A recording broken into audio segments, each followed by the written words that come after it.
So we're going to play these 7 bass drum patterns with our feet and the alphabet on top of it.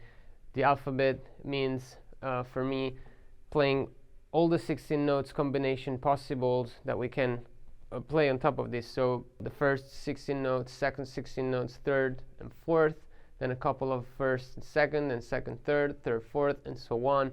And we'll see the entire alphabet further into the exercise. So the way I'm going to play the 7 strokes bass drum pattern, it's going to be playing 5 single stroke rolls, alternating my feet, and then a double stroke with my left foot. So it will be something like this.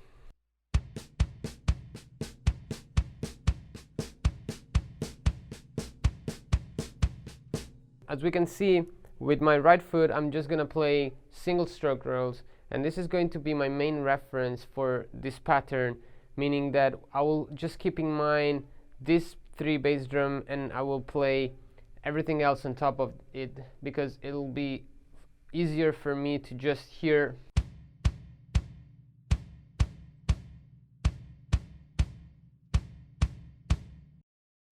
and play everything else on top of this. And so in this way I will only have to use the leg motion, because even if I'll speed this up a lot, it won't probably take it won't get to a speed where I have to shift the control to the ankle. In case I will have to, then I will either use the swivel technique or heel up technique. Instead, for my left foot, I will play 2 single strokes with my leg and then a double stroke with the slide technique, so in this way.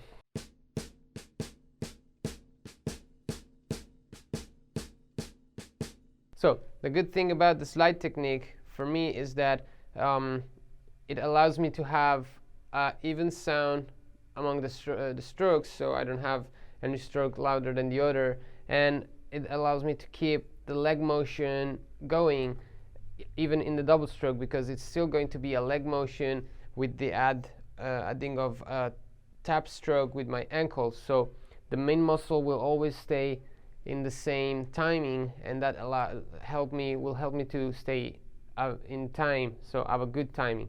So speeding this up, it will be like this.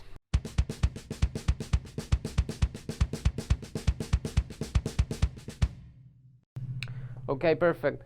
As I always mention, it's good to figure out the technique situation first before going too much further into the exercise, because we don't want to be in the middle of learning and hearing and controlling the alphabet, and we can't speed this up or go on in the exercise because the technique will stop us. So it's good to figure this out. You know, there's who's going to be comfortable with the slide technique, there's who's going to be comfortable with heel toe or other double stroke technique.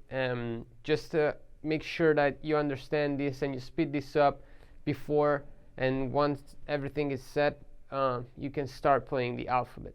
Okay, perfect. So as I was saying, when we go and start to understand and learn this exercise, to make independence easier, the best way is to think about less things as possible and have less information going to our brain as possible. So for example, as I just mentioned, I won't think about this bass drum pattern as the old thing, but I'll just concentrate my hearing and my physical motion only on the right side. So when I will be playing the old pattern, but I will just hearing the bass drum in something like this.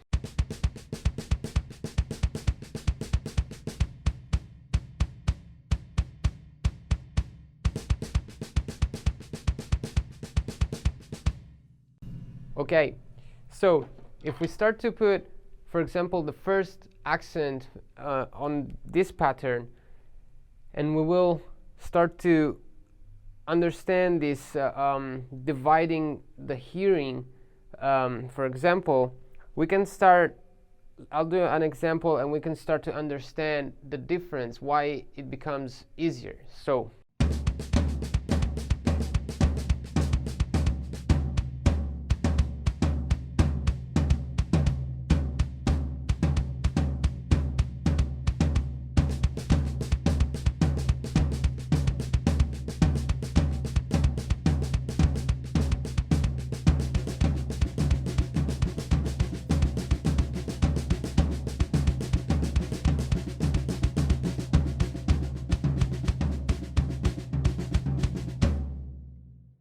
Okay, so I don't know if you hear the difference while I play this, but for me it makes a huge difference to just play the right foot and then put everything together. But a good way for me to not get confused and not get lost is when I play also the left foot, I just keep my concentration and my hearing and listening to the right foot so that I always have that as a reference. So this is a good way to clarify and make the exercise easier.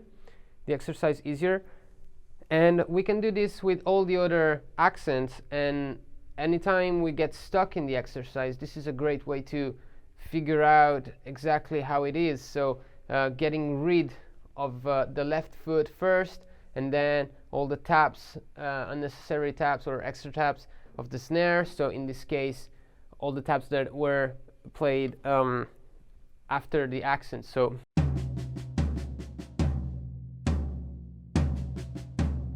okay, all the taps on the snare, so that we really go to the bone of what we're playing and we understand where the accent fall in reference to my right foot. So for example, I was thinking of like my physical reference on this part of the exercise that I just played. I think of playing the right hand or the accent unison to the first and third stroke, and then I just shift this accent, or actually the bass drum, because the bass drum is the one who's moving, for 1/16 notes every time. So it's going to be